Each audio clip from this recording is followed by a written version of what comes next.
a profundizar y a tratar de hacer una exégesis de este pasaje, 2 Corintios 4, versículos 7 al 18, todos nosotros estamos conscientes de que el mundo se encuentra en un tiempo muy, pero muy peligroso. Las naciones del mundo están siendo convulsionadas, tratando de encontrar una ideología política que funcione. A través de la ciencia nos hemos enorgullecido de que ya fuimos a la Luna y ya China mandó a Marte otro satélite, Estados Unidos igual, etcétera, etcétera. A través de la ciencia médica es impresionante lo que hemos alcanzado. Y así podíamos nosotros darnos cuenta que vivimos en un mundo muy, muy interesante, pero a la vez un mundo que ha llegado a su fin. Tengo en mis manos el libro más antiguo de la humanidad, el libro con los registros más antiguos del conocimiento humano, ya sea química, filosofía, paleontología, psicoanálisis, antropología, química, física, biología y cualquier disciplina académica que tú me puedas mencionar, se encuentra aquí en este libro. Es el libro más vendido hasta este momento desde hace 2000 años. Es el libro que contiene la información más profunda que podamos nosotros imaginarnos del creador del universo. Es el libro que nos dice de dónde venimos, quiénes somos y hacia dónde nos dirigimos. Tú consulta el libro religioso que me quieras mencionar, ya es el Tripitaka de Buda, o el Corán del Islam, o los libros de los hindúes o de los persas, el libro que tú quieras traerlo, nunca vas a encontrar la información que tenemos en la Biblia. Y es el único libro que nos dice realmente cuál es el propósito de nosotros, para qué nacimos, quiénes somos, cuál es la razón de nuestra existencia. Antes de que yo fuera cristiano, crecimos como todos los mexicanos o la mayoría de ellos en un hogar católico. A los 13 años yo quería ser cura y me metí al seminario católico de Acapulco, del puerto Acapulco, ahí radicábamos, y quería abrazar el celibato sacerdotal. Cuando me dijeron que no me podía casar, cuando hiciera yo el voto por el celibato sacerdotal, me decepcioné mucho. Le hablé a mi papá y le dije, ¿sabes una cosa? Que me gustan las mujeres. No creo que yo pueda ser padrecito o cura, como le quieran llamar, ¿no? Total que me decepcioné de lo que es la religión. Aun cuando éramos nosotros creyentes, ¿verdad? A misa de vez en cuando, nunca abrimos la Biblia. Entonces me di la vuelta y formé parte del Partido Comunista Mexicano. Me hice ateo. Era agnóstico, era completamente no creyente en nada, hasta que mi hermano Alejandro llegó conmigo algún día cuando tenía yo 27 años y me dijo, quiero hablarte no de ninguna religión, porque yo les dije, no quiero saber de ninguna religión, estoy decepcionado de todas las religiones. Y mi hermano me dijo, te vengo a hablar de un hombre que se llama Jesús, que fue crucificado, enterrado y resucitado a los 3 días. Checa la vida de Buda, me dijo mi hermano, y recordarás que él dijo antes de morir, busque la verdad. Gautama Buda nunca dijo que él era la verdad. Mahoma, el que fundó el Islam, se casó con una niña, después con una señora que le llevaba 25 años de edad, tenía ataques de catalepsia, y cuando examiné la vida de todos estos líderes, me di cuenta que nadie había dicho las palabras de Jesús, yo soy el camino, el único camino que hay, yo soy la verdad, no una verdad, yo soy la personificación de la verdad. Y número 3, yo soy la razón por la cual tú existes. Ese hombre que fue muerto en una cruz es la razón por la cual tú y yo en esta mañana seguimos respirando, porque en Él somos y nos movemos y existimos, en la persona de Jesús. Vine al Evangelio de Juan y me quedé en Juan 14:6. Yo soy el camino, la verdad y la vida. Le entregué mi vida a Jesucristo. Este año cumplo 46 años, no de edad, 46 años de estudiar y de seguir este libro. Y cumplimos este año 43 años de ministerio. Vida Nueva para el Mundo no es una ideología que ha surgido de repente, una iglesia, una nueva secta. Somos una organización cristiana con mucho prestigio, con 43 años que nos respaldan, de viajar en el mundo y que podamos nosotros realmente sentirnos agradecidos con Dios de lo que Él ha hecho y sigue haciendo en nuestras vidas. Y este es el tema que quiero compartir con ustedes, que se llama el poder que nos sostiene. 2 Corintios 4, versículo 7 en adelante. Antes leamos el versículo 1 para que lo tengamos de trasfondo teológico y saber de qué forma el apóstol Pablo desarrolla sus sentimientos y nos da 5 razones por la cual podemos ser sostenidos hasta el final de nuestra vida con el poder de Dios. Comienza Pablo diciendo en el versículo 1, por lo cual, teniendo nosotros este ministerio, según la misericordia que hemos recibido, no desmayamos. La primera clave que se nos da es que no podemos jamás darnos el lujo de desmayar. Lo vamos a desarrollar más adelante. ¿Qué fue lo que sostuvo a Pablo para que, antes de ser echado con los leones en el Coliseo Romano, acabar en su segunda carta a Timoteo diciéndole: he peleado la buena batalla, todos me han abandonado? ¿Qué fue lo que hizo que los cristianos en los primeros siglos de la iglesia primitiva pudieran ser quemados vivos? ¿Ven las mamás cómo a sus hijos los leones los despedazaban y les arrancaban la cabeza? ¿Cómo es posible que estos cristianos estuvieran parados delante del César y el César les dijera: lo único que tienen que hacer es decir que yo soy el Señor, el Curios César? Y ninguno de ellos se hincó para poder decir que el único Señor es Jesucristo. ¿Qué fue lo que tenían estos cristianos que ya no tienen la mayoría de los cristianos del siglo XXI en que estamos viviendo? Cristianos que cualquier calamidad, cualquier tsunami, cualquier desastre, cualquier pandemia, cualquier terremoto, ya los hace escapar, huir, esconderse y alejarse de Dios. ¡Qué terrible! ¿Qué tipo de cristianismo es este? Y en vista de que nos acercamos ya a la venida de Jesús, que no tarda en venir ya por nosotros y sacarnos de este mundo, Dios está purificando su iglesia. Y todos ustedes, que muchos se dicen cristianos, tienen que tener hoy la absoluta seguridad de que tú realmente tienes el poder que te va a sostener hasta el final de tu vida. Y cuando mueras, que puedas decir: yo sé en quién he creído y muero en paz, porque mis pecados han sido puestos en una cruz.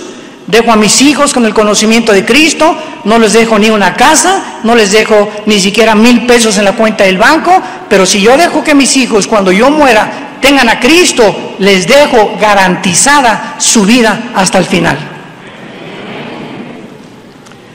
Pero tenemos, versículo 7, este tesoro en vasos de barro, para que la excelencia del poder sea de Dios y no de nosotros, que estamos atribulados en todo, mas no angustiados, en apuros, mas no desesperados, perseguidos, mas no desamparados, derribados, pero no destruidos, llevando en el cuerpo siempre, por todas partes, la muerte de Jesús, para que también la vida de Jesús se manifieste a través de nuestros cuerpos. Porque nosotros que vivimos siempre estamos entregados a muerte por causa de Jesús, para que también la vida de Jesús se manifieste en nuestra carne mortal, de manera que la muerte actúe en nosotros y en ustedes la vida, pero teniendo el mismo espíritu de fe, conforme a lo que está escrito: creí, por lo cual hablé. Nosotros también creemos, por lo cual también hablamos, sabiendo que el que resucitó al Señor Jesús, a nosotros también nos resucitará con Jesús y nos presentará juntamente con vosotros, porque todas estas cosas padecemos por amor a vosotros, para que abundando la gracia por medio de muchos, la acción de gracias sobreabunde para gloria de Dios. Por tanto, no desmayamos. Antes, aunque nuestro hombre exterior se va desgastando, el interior, no obstante, se renueva de día en día. Porque esta leve tribulación momentánea produce en nosotros un cada vez más excelente y eterno peso de gloria, no mirando las cosas que se ven, sino las que no se ven, pues las cosas que se ven son temporales, pero las que no se ven son eternas. Cuando Dios nos llamó por su gracia para que conociéramos a su Hijo Jesucristo de una manera personal, descubrimos por primera vez que somos muy débiles. Tú le preguntas a una persona que fuma: ¿por qué fumas si la cajetilla dice este producto es nocivo para la salud? ¿No sabes que estás envenenando y lastimando tus encías, tu laringe, tu tráquea, tu esófago, los alvéolos pulmonares? ¿Por qué te emborrachas? ¿Por qué abusas del alcohol? ¿Qué no sabes que el alcohol destruye tu páncreas? Te puede venir una pancreatitis o un tumor pancreático muy pronto, el hígado. ¿Por qué lo haces? ¿Y qué te contesta la gente? Porque me gusta. Entonces nos damos cuenta que somos autodestructivos. ¿Por qué? Si estás casado con una mujer que es la madre de tus hijos, tienes que dejar a esa mujer e irte con una muchacha más joven por una pasión, porque sientes dentro de tu alma y de tu corazón que tú tienes que agradarte a tu ego, y tienes 50, 60 años de edad y te crees de 25 y te crees ya Rambo. Cuando examinamos de una manera o desde el punto o la perspectiva psicológica al ser humano, una de las causas por las cuales el lenguaje de la psicología y de la psiquiatría se cambió en Los Ángeles, California, en la Asociación de Psicólogos del Journal de los Psychology de Los Ángeles, fue que los psicólogos llegaron a un grado de decir: es que realmente ya no sabemos quién está loco. Hay cantidad de personas que tienen una apariencia tranquila, etcétera, etcétera, y que son asesinos seriales. Cantidad de personas que tú conoces que se han atrevido a violar a sus hijas, o abuelos que han violado a sus nietos, o hombres que, teniendo todo lo que Dios les podía haber dado, riquezas, fama, y llegaron a la cúspide y al éxito, allá arriba, ya seas deportista, cantante, artista, político o lo que tú seas, al llegar allá arriba te das cuenta que las alturas nos marean. Algo le pasa al ser humano que cuando llega al éxito se descompone. Y lo podemos ver con Elvis Presley, que tenía 500 mujeres en Tennessee, en la esquina de su casa, esperando tener relaciones con él, con sus Cadillacs con defensas de oro. Michael Jackson, el rey del pop, que cuando murió no sabían si era hombre o era mujer. Y se descubre después que fue un muchacho pederasta, que llevaba a los niños de 8 o 10 años a su granja, ¿verdad? Una especie de Disneylandia que él hizo para violarlos y drogarlos. Y así vemos que se destapan las coladeras y comenzamos a ver a tanta gente que tal vez admirábamos, o que eran políticos o eran ejemplo de canto o lo que tú quieras, que se descompusieron con la fama, con el dinero, con el aplauso, con la popularidad. La Biblia dice que nada podemos hacer y subir a la cima sin Dios. Si tú llegas a prosperar y llegas a la cima de tu vida, donde tú quieres llegar, sin Dios, mientras más alto llegues, de más alto te vas a caer. Esta es la razón por la cual Pablo comienza diciéndonos, este tesoro es el Espíritu Santo. Si lo quieres apuntar en tu Biblia. Tenemos este tesoro, tenemos a Dios dentro de una naturaleza humana débil, frágil. Somos egoístas, tramposos, fornicarios, adúlteros. Eso es lo que somos ante Dios. Tú me puedes decir, es que yo nunca me he acostado con una mujer que no sea mi esposa. Jesucristo dijo, es que no necesitas adulterar físicamente para ser culpable de adulterio. Basta con que mires a una mujer con ojos de lujuria. Tú eres calificado en el trono cósmico de Dios como un adúltero. No necesitas jalar el gatillo para que Dios te llame asesino. Basta que en tu corazón odies a alguien lo suficientemente profundo para ser clasificado como un asesino delante de Dios. Y ante estas circunstancias nos damos cuenta que estamos arrinconados. ¿Qué hacemos? Es el grito de desesperación de la raza humana. Entonces la raza humana buscó las religiones, alguna ideología, algún sistema, algún budismo zen o meditación o yoga que nos pueda aislar, concentrarnos en nosotros mismos y tratar de llegar a o trascender a alguna altura, llámale a Dios como le quieras llamar, para poder mitigar la conciencia que nos acusa que somos pecadores. En Hechos 1, versículo 8, la Biblia dice, y recibirán poder cuando el Espíritu Santo venga sobre ustedes. ¿Quién es un cristiano? Un cristiano no es el que va a la iglesia evangélica o presbiteriana o bautista o católica o griega ortodoxa. Un cristiano no es el que es judío o el que es mexicano o el que es español o el que es inglés. Un cristiano es la persona que tiene morando dentro de su vida el poder de Dios, el Espíritu Santo. Y ese poder que Dios nos ha dado es precisamente para enviarnos a un mundo lleno de lobos. Estamos en un mundo rodeados de lobos, de mucha gente que te quiere hacer daño y tú no lo sabes, de muchas personas muy envidiosas, de personas que te quieren lastimar, que te quieren quitar tu esposa, que quieren arruinar tu vida, que te quieren invitar a drogarte, que amigos y amigas que tienes que quieren que forniques con tu novio, que no hay ningún problema. Vamos a acostumbrarnos a tener relaciones sexuales. Estamos rodeados de tentaciones. Entonces, ¿cómo podemos servir a un Dios que nos demanda santidad si no tenemos el poder para poder realmente enfrentarnos al mundo? Recibirán poder cuando reciban al Espíritu Santo y me serán testigos. ¿Eres cristiano? La primera pregunta que te hago es la siguiente. Desde que tú dices que eres cristiano o te convertiste, ¿a cuánta gente has guiado a la cruz?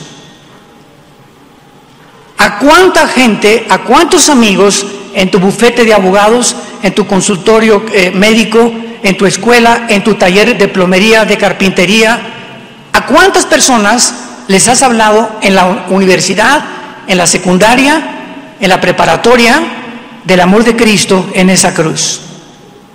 Si tú dices en este momento, tengo 3 o 4 años de cristiano y ahora me doy cuenta que a nadie le he hablado de Jesús, la respuesta es que realmente no eres hijo ni hija de Dios. Porque el Espíritu Santo nos fue dado para hablar de Jesús. Esto fue el primer impulso que yo sentí cuando recibí a Cristo en 1974, hace 46 años. Recibí a Cristo y yo salí al tendero, de la tortilla, al panadero, donde iba, en el metro, en la ruta 100, a todos los que me encontraba les hablaba de Jesús.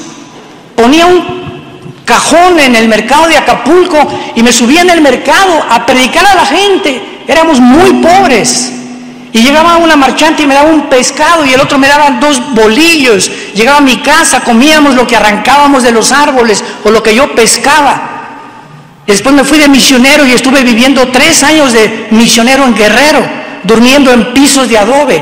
Mi cojín era un ladrillo envuelto en periódicos. Si tú crees que tú has atravesado la pobreza, esto es ser pobreza. Que no tengas ni siquiera con qué taparte más que con periódicos.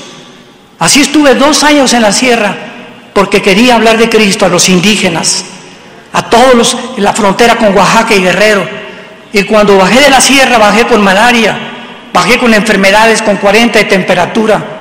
Me hospitalizaron, yo creí que me iba a morir. Estuve en un poblado que se llama El Ciruelo en Guerrero, cerca de Coajiniculapa, de puros leprosos. Todavía hay leprosos en las sierras de Oaxaca y de Guerrero. Y yo dije, Señor, si quieres que me muera de lepra, aquí estoy y llévame contigo. Ahora veo, después de todo ese tiempo, que Dios simplemente me estaba probando, nada más. Pero esa pasión que yo sentí cuando recibí a Cristo después de buscarlo en tantas religiones, en ideologías comunistas, socialistas, comunista, democracia, etcétera, etcétera, era Jesús al que yo estaba buscando. Él era la razón por la cual sentía tanta angustia dentro de mí que no encontraba más que pura hipocresía alrededor de mí, en todas las ideologías, en todos los sistemas, en todas las religiones. Y Jesús es una persona que vive y que está dispuesta a entrar a tu corazón si tú en esta mañana le abres tu vida y le permites entrar. Tenemos este tesoro en vasos de barro. Vemos en segundo lugar que cuando recibimos al Espíritu Santo sucede un milagro que no entendemos, que se llama la regeneración. En otras palabras, nacimos espíritu, alma y cuerpo. La Biblia, por cierto, es el único libro que te dice quién eres o de cuántos elementos estás formado. Ese fue el error de Carlos Marx. Si Carlos Marx hubiera conocido lo que la Biblia dice de la naturaleza humana, no hubiera creído que el problema es social, lucha de clases, la burguesía contra el proletariado contra la burguesía. Eso es lo que él creyó. Si Sigmund Freud, el médico psicólogo vienés, hubiera conocido lo que la Biblia dice, no hubiera creído que el problema del ser humano está en la mente.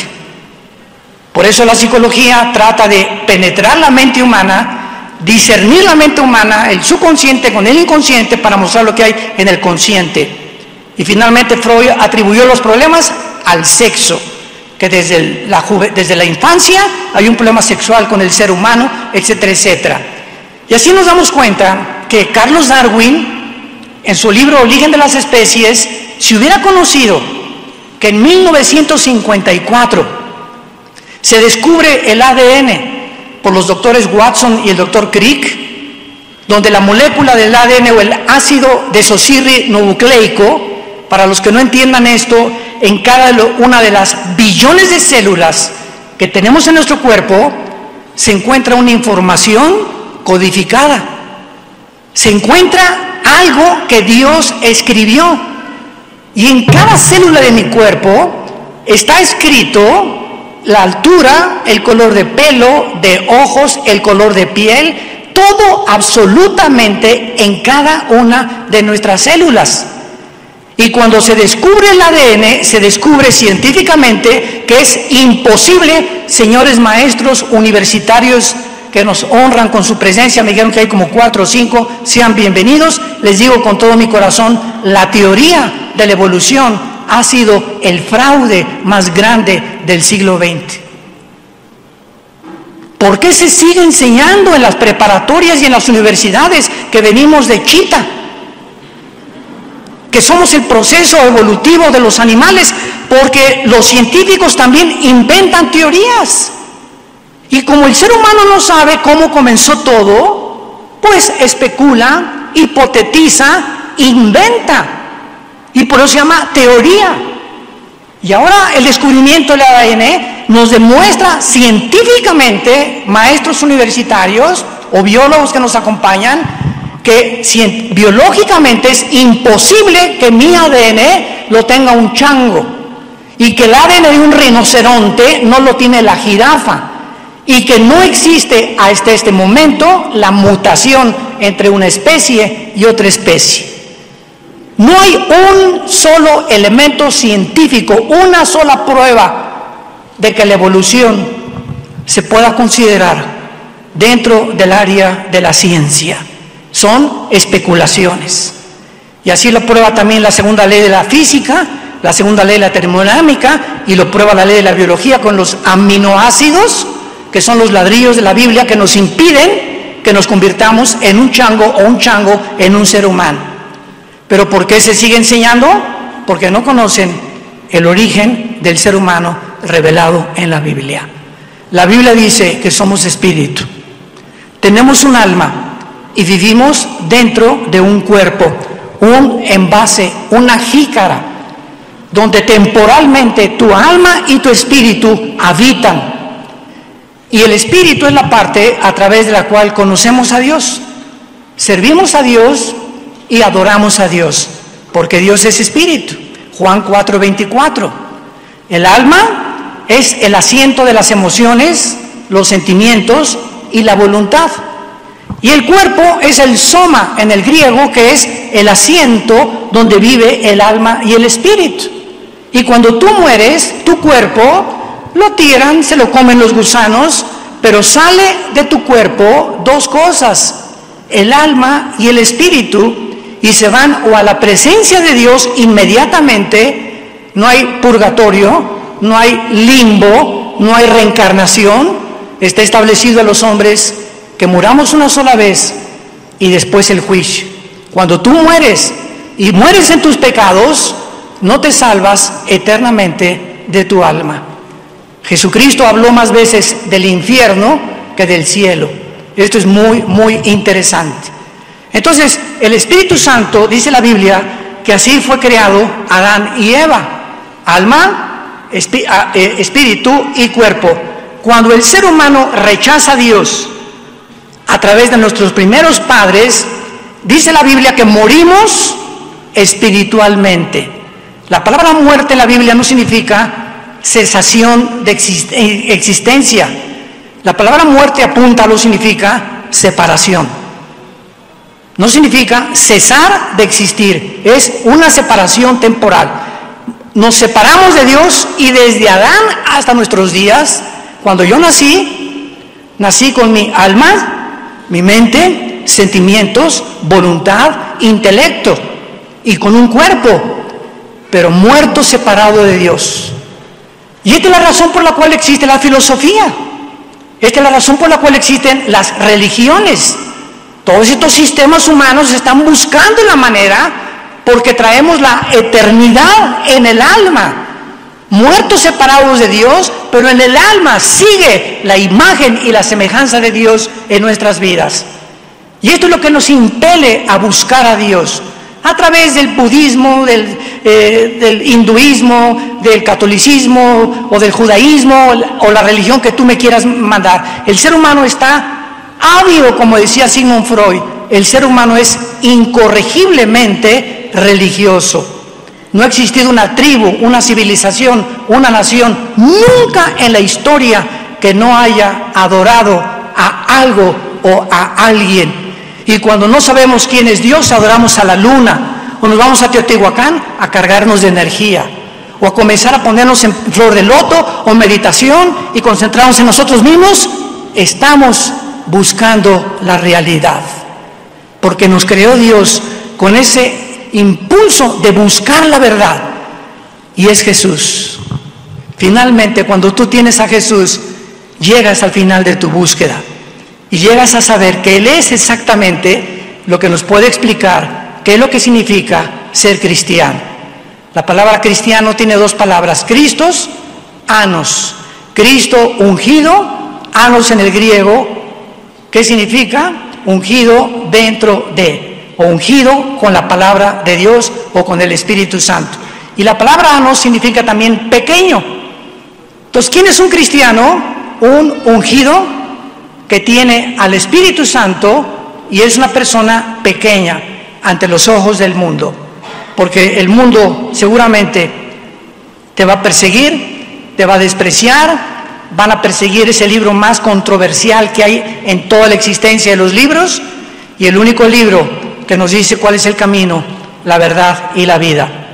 En segundo lugar, dice Pablo en el versículo 8 y 9, ¿cómo somos sostenidos por el poder de Dios? Con el Espíritu Santo. Tú necesitas ser lleno esta mañana del Espíritu de Dios. Número 2, versículo 8 y 9, que estamos atribulados en todo, mas no angustiados. En apuros, sí es cierto, pero no desesperados. Perseguidos, pero no desamparados. Derribados, pero no destruidos. Aun cuando un cristiano atraviese los desiertos más áridos, los lugares más oscuros, como David le llamó en el Salmo 23, aunque ande en valle de sombras y de muerte.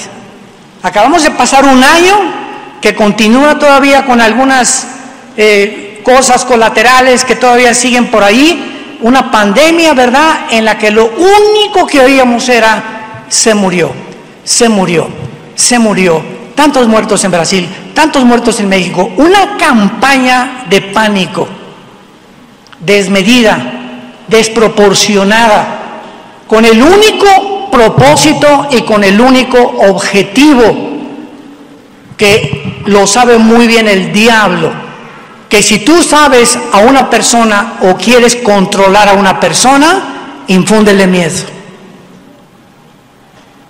Es la forma más fácil que un sistema de gobierno o una nación pueda controlar a la población, manteniéndola bajo el pánico. ¿Por qué? Porque el miedo o el pánico nos hace, síganme con mucho cuidado, actuar irrazonables. Comenzamos a actuar de una forma irrazonable, donde ya no es científico, es político. ¿Cómo puedo yo explicar que al llegar a un restaurante me digan: de aquí a la mesa póngase el bozal,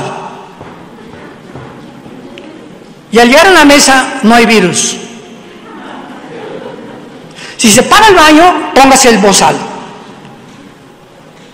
Y ahí estamos 4 o 5 mesas alrededor, porque ya casi la distancia social se terminó, de acuerdo a la Organización Mundial de la Salud. ¿Cómo es posible que yo pueda hacer ejercicio tapándome la respiración? Esto es sentido común, esto es lógico, esto es científico. ¿De qué se nutre nuestro cerebro? Del oxígeno. Cómprate un oxímetro en la farmacia y ponte esta cosa después de 2 horas y te va a bajar a 80 casi la oxigenación de tu sangre. Y tú mantén este nivel de oxigenación y al mes o a los 2 meses vas a comenzar a tener unas migrañas y unos problemas irreversibles. Sobre todo, el crimen más grande de todos los crímenes es haber expuesto esas cosas a los niños. Ese es el crimen más grande. Ahorita el estado de California, Florida, Texas, Idaho y Arkansas en Estados Unidos acaban los gobernadores de decretar: todas las escuelas primarias no van a llevar ningún niño tapabocas. Y la Organización Mundial de la Salud acaba también de determinar, métete al internet para que cheques lo que te estoy diciendo, que en el aire, en los outdoors, o sea, ahí no está el virus. que lo puedes encontrar cuando tienes una persona menos de 1 metro que te tosa o te escupa, etcétera, etcétera, pero que no está en el aire, no está en el parque, no está en las playas. ¿Y de dónde nos sacaron? ¿De las playas? ¿De los parques? ¿De los gimnasios? ¿Y de las áreas donde hay qué cosa? Nitrógeno, oxígeno y otros gases de lo que está compuesta la atmósfera.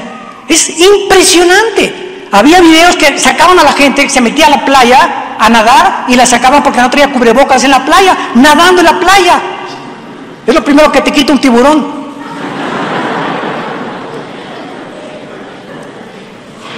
Damas y caballeros, santos de Dios, despertemos. Despertemos, abramos los ojos. Tenemos una inteligencia que Dios nos ha dado y un sentido común. Y tenemos que saber qué nos hace y qué no nos hace daño. Pero no quiero extenderme con eso. Simplemente, dice la Biblia en estos versículos, estamos atribulados a todo. O sea, ¿quién no tiene problemas? Si levantas la mano, eres Santa Claus. O el príncipe valiente, ¿verdad? Pero estamos en un mundo donde nacemos llorando. Muchos tienen una infancia terrible, son botados en botes de basura por prostitutas que los recogen, acaban en un orfanatorio y después se convierten a los 18 años o de ahí brincan a la delincuencia juvenil. Otros tuvieron una infancia buena, una juventud buena, se casan y les va como en feria en el matrimonio, pero todos tenemos etapas de sufrimiento en la vida. No es Disneylandia la vida, no es Reino Aventura. Estamos en un mundo de dolor, estamos atribulados en todo, pero fíjate lo que dice la Biblia. Una cosa es que estés atribulado y lleno de problemas, y otra cosa es que esos problemas se lleguen a convertir en tu vida en angustia. ¿Y qué es la angustia? Sentir, hermano, ore por mí. Mire, doña Chole, apláquese primero. Por favor, a las 2 de la mañana nos suena a mi esposa, se fue mi hija. Mire, señora, se fue su hija, ¿y usted cree que con ese estado de angustia la va a hacer regresar? ¿De qué está o en qué forma está ayudando su estado emocional? A ver, esto es algo sentido común. A lo mejor cuando regrese su hija, a usted le vamos a tener que meter al psiquiátrico. Y cuando nos damos cuenta de que ya se fue la hija, ya se fue el hijo, descubrí que mi hijo es drogadicto, descubrí que mi esposo no me quiere, se fue con otra, ¿qué vas a hacer? ¿Emborracharte? ¿Drogarte? ¿Como Pancho Pistolas? Pues así son todas las mujeres, me voy con otra yo también. Salidas y escapes falsos. Estamos atribulados, pero en ese momento nos hincamos. Padre, mi hija se fue, Señor. Yo no soy Dios ni soy tú. Tú eres el único que la puede hacer regresar. Te pido que la guardes. Y te pido que se acabe en la cárcel o en una cosa peor, que eso le sirva para que yo le lleve el evangelio de la salvación de tu Hijo Jesucristo. Mi esposo se fue. Yo no lo puedo hacer regresar. Tú no puedes obligar a nadie a que te ame. Se fue tu esposa, no puedes obligarla a que te ame tu esposa. Ok, ¿qué vas a hacer? Híncate. Dice la Biblia en Filipenses 4, 6 y 7, por nada estén angustiados, afanados.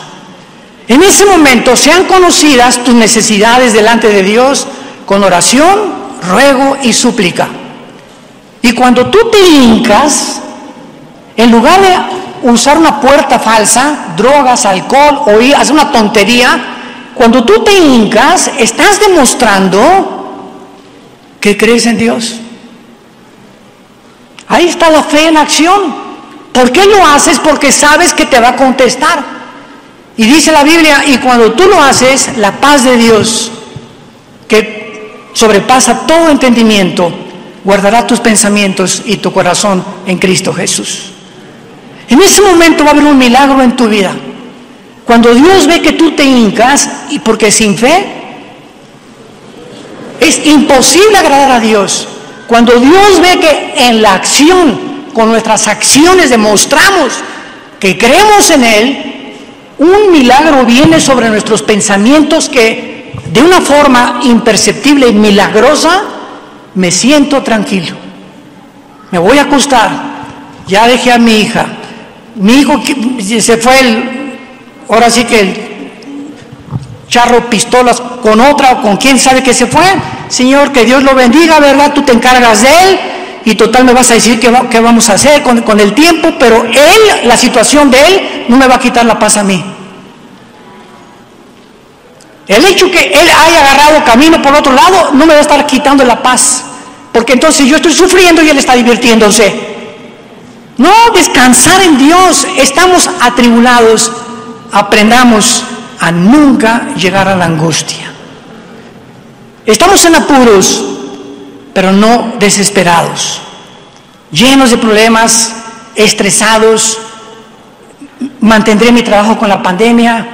¿Qué habrá el día de mañana? ¿Tendré mi salud a los 60, 70 años de edad? ¿Tengo seguro social? ¿Me lo quitarán algún día? Estamos en un mundo completamente cambiante, un mundo que no nos promete nada. Pero nunca lleguemos a sentirnos en un rincón, porque esta es la razón de los psicólogos para los suicidas. ¿Quién es una persona que se quita la vida? Una persona que los problemas del mundo lo llevaron a un grado, a un lugar, a un rincón, donde en ese momento él no ve ninguna puerta. Todo es oscuro. Ya me dejaron, ya nadie me quiere, ya no puedo tener solución, ya no voy a salir de esta, me pego un tiro en la cabeza. Nunca un cristiano debe llegar a sentirse arrinconado. Y ¿saben una cosa? Que Dios nos prueba a través de esto, como lo hizo con el pueblo de Egipto. Cuando salieron de Egipto, ¿se acuerdan? ¿A dónde los llevó? Al mar. Y de repente tenían el mar enfrente de ellos. Y de repente oyeron los cascos de las carrozas de los egipcios que venían contra ellos y se sintieron entre la espada y la pared. A Dios le gusta llevarnos a esas situaciones. Ahorita les explico. Y cuando estaban entre la espada y la pared, ¿qué hicieron? Moisés clamó a Dios. Y Dios le contestó y le dijo: quédense quietos y conozcan mi salvación. Vean con mi salvación. Y les abrió el mar. Y atravesaron el mar Rojo y los egipcios que los persiguieron murieron detrás de ellos. Cuando tú no veas ninguna solución, ninguna puerta en tu vida, no permitas llegar a angustiarte ni tampoco a desesperarte. Siempre hay algo que Dios te quiere mostrar.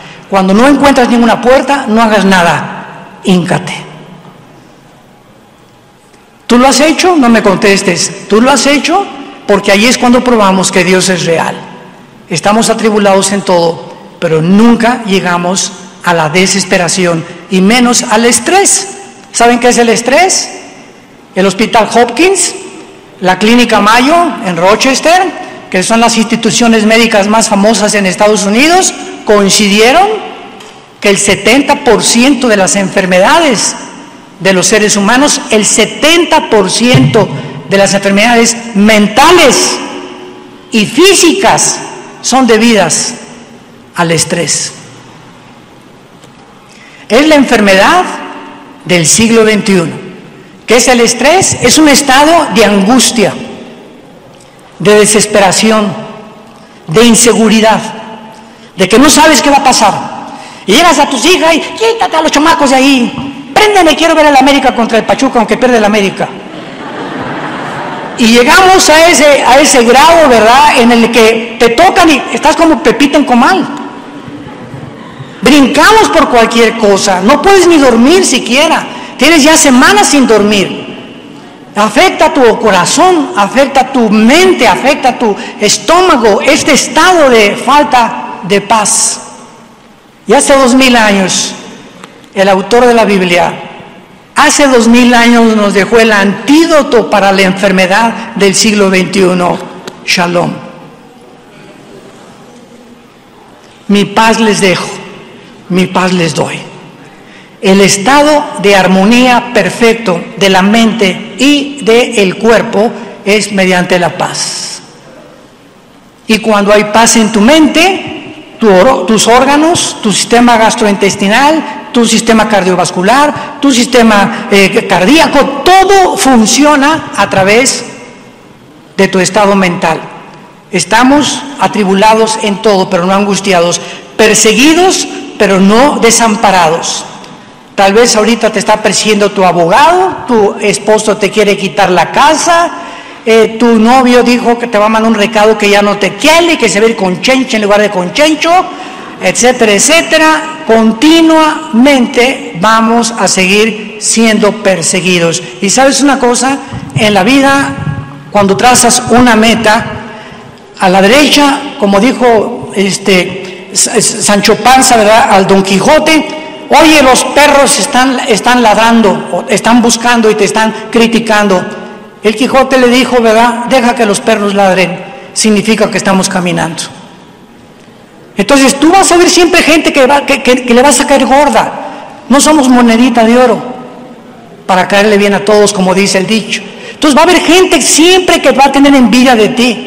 Dice Salomón, toda excelencia de obras despierta la envidia del prójimo, y por acá te van a decir esto y otro. ¿Y cuánta gente se mete en las redes sociales a las vistas a ver qué dijeron de mí? Ya no lo hagas, porque te va a desgastar, te va a entristecer y te va a hacer enojar muchas veces de cuántas cosas dicen de ti o de mí o de cualquier persona. Entonces, caminar en la vida, que no hagas caso acá ni acá, nuestros ojos puestos en Jesús, el autor de nuestra fe. No te salgas del camino, no desmayes por ninguna cosa que puedas atravesar. Y finalmente, derribados, pero no destruidos. ¿Hay alguien aquí en esta mañana que ya se cayó del caballo? Tal vez ya cometiste el pecado con tu novia de la fornicación, tal vez eres un adúltero, tal vez has defraudado a alguien, tal vez le has mentido a alguien, tal vez estás buscando amistades por sus intereses económicos y no porque quieras ser un amigo verdaderamente de esa persona. Examina tu conciencia, examina tu corazón. ¿Estás haciendo trampa en la escuela? Cualquier cosa que tú hagas, hay perdón en la sangre de Cristo. No importa lo que hayas hecho, te caíste del caballo, no te quedes tirado. Los que conquistan y los que tienen victoria no son los que se caen, sino los que se vuelven a subir al caballo. Los que se levantan y los que tienen el valor que Dios nos da para vivir la corta vida que tenemos siguiendo a aquel que dio su vida por nosotros en una cruz. Inclinemos nuestra cabeza por algunos segundos y quiero invitarte, si tú nos vienes a visitar o no tienes a Cristo en tu vida, o a lo mejor decías que eras cristiano y a lo mejor hasta perteneces a alguna iglesia de cualquier religión, pero a la luz de la Biblia a nadie le hablas de Cristo. Cuando eres asaltado por problemas, buscas el alcohol, buscas las drogas, buscas puertas falsas, porque te sientes desesperado. ¿Por qué esa desesperación? ¿Y por qué llegamos a esa angustia? Porque no creemos que Dios vive. No creemos realmente que Jesús es real y que resucitó a los 3 días de los muertos y que nos está esperando al morir nosotros, que resucitemos como Él lo hizo hace 2000 años, después de 3 días encerrado en esa tumba. ¿Qué tengo que hacer? Me preguntarás, para poder en esta mañana tener la seguridad de que el día de mi muerte yo pueda morir en paz. La Biblia dice, arrepiéntete de tus pecados. Tus pecados han hecho separación entre un Dios santo y un hombre pecador. Tú no puedes acercarte a Dios sucio, sucia como tú estás. Pero hay buenas noticias. En esa cruz, Dios permitió que su Hijo pagara por ti y por mí lo que nosotros nunca hubiéramos podido pagar con ninguna de nuestras obras. Esto se llama la gracia de Dios. Cree que Cristo en esa cruz pagó en tu lugar por tus pecados mediante el derramamiento de su sangre, y cree también que a los 3 días se levantó de entre los muertos, y en este momento pídele que entre a tu corazón. Dile: Señor Jesús, te pido perdón por mi vida. Ya no quiero seguir siendo igual. Tú eres el único que tienes el poder de sacarme de este pozo donde me encuentro, de la angustia y de la desesperación, de la inseguridad de mi vida. Creo que moriste en la cruz por mí y que vives, por lo cual te pido perdón y que entres a mi corazón como mi Señor y mi Salvador. En el nombre de Jesús. Amén.